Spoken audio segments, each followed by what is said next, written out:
Today we are going to talk on hypothyroidism. This is a clinical syndrome caused by deficiency of thyroid secretion in the body with all its effects.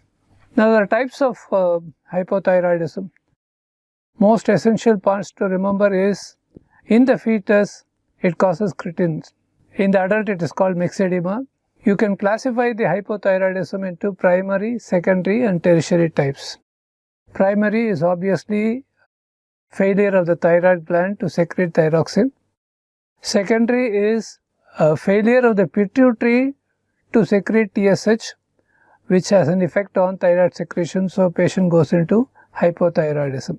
Tertiary is failure of the hypothalamic secretion of thyrotrophin releasing hormone, leading to reduced TSH and reduced thyroid function.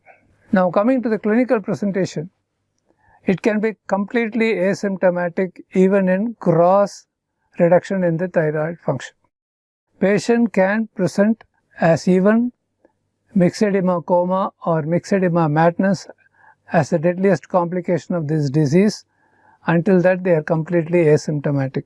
So a grossly hypothyroid patient is called myxedematous patient. As I said, a complication of the hypothyroid or myxedema coma and myxedema madness. Now what is the pathophysiology of this myxedema? It is a failure of the thyroid gland to secrete thyroxine, leading to reduced T3 and T4 in the peripheral circulation. As you know, T3, T4 are responsible for stimulating the TSH when there is a deficiency.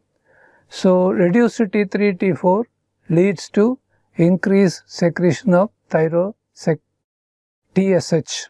Now thyroid stimulating hormone should cause hypertrophy, hyperplasia, leading to increase in the size of the thyroid gland, which is commonly called as goiter. Now deficiency of deiodinase leads to reduction of conversion of T4 to T3, and T3 being an active form of thyroxine, this can lead to hypothyroid status. Remember, T3 half-life is 24 hours, whereas T4 half-life is 7 to 10 days. Now what are the effects of thyroxine deficiency? It reduces the metabolic activity, leading to accumulation of myxedematous tissue. That's why it's called myxedema. On the heart, it leads to cardiomegaly, bradycardia, pericardial effusion and reduced contractility. The rate and contractility are reduced. On the GI tract, it decreases the motility and acid secretion, leading to constipation. Menstrual disturbances, delayed puberty, menorrhagia and ovulation and infertility can be caused by hypothyroidism. Metabolically, it can cause hyperlipidemia and increased insulin resistance.